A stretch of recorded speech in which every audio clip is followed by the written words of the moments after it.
Hello, welcome to the final video presentation for the radio telemetry tracking team. Not a lot of new content for you guys if you've already seen my talk, but hopefully some nice new visuals make everything very easy to understand. Alright, so let's go.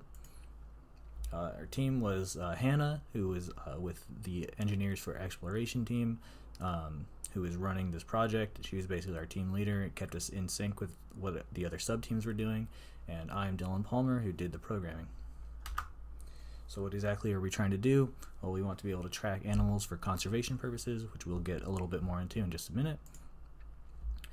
So what are we hoping to accomplish? Well, we want to use automated methods to do this tracking, because doing it on foot is very time consuming and requires a lot of effort, and we're going to take advantage of drones and radio towers. So that brings us to the Arkansas sub-project, where they want to track common collared lizards. Essentially, they want to find ecologically significant locations for these animals. For instance, they have to regulate their body temperature, so we want to know where they're going to heat up or cool down so we can avoid damaging those kinds of locations.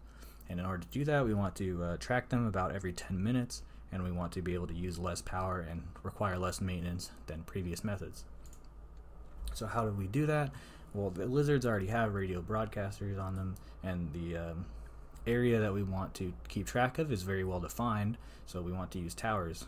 So we're going to pick up the radio signals with radio towers and build a little antenna, battery, and computer apparatus, and then in software we write a scheduler to determine sleep. Basically, you've probably noticed if your phone is on a call, the battery is going to drain much quicker than if it were just idling or off, so we want to be able to turn the onboard computers off in between times when they're supposed to gather data.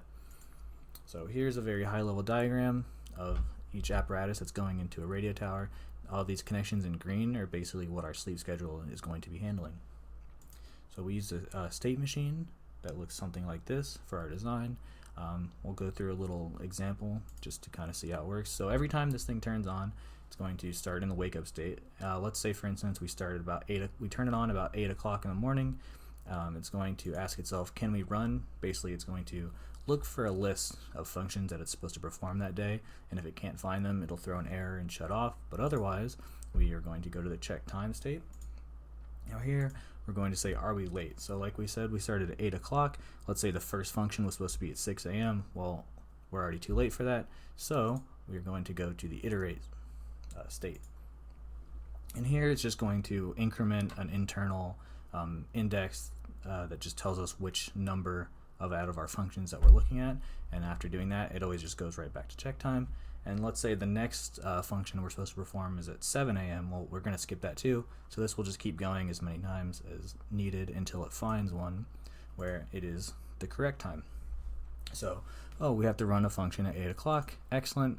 We're going to do that, and then we're just going to go right back to iterate and find the next one. Eventually, we're going to find a function where we are early. And in that case, we're going to want to save some power and go to sleep, so we will come over to the sleep state. And then the sleep state is going to ask, do we have enough time for a full shutdown? Because turning the onboard computer on and off has a time delay associated with it, so we don't want to accidentally wake up late. So if not, it's going to just idle in the sleep state and put the thread to sleep, and then wake up on time and just go back to check time. However, if we do have enough time, then we're going to actually do a full hardware shutdown, and when we wake back up, we're going to be back in the wake-up state and do it all over again. So where is the actual project? Well, the software that we wrote basically does everything we want, except for a few bells and whistles, which are nice to have, and we'll probably keep working on, but we don't have just yet.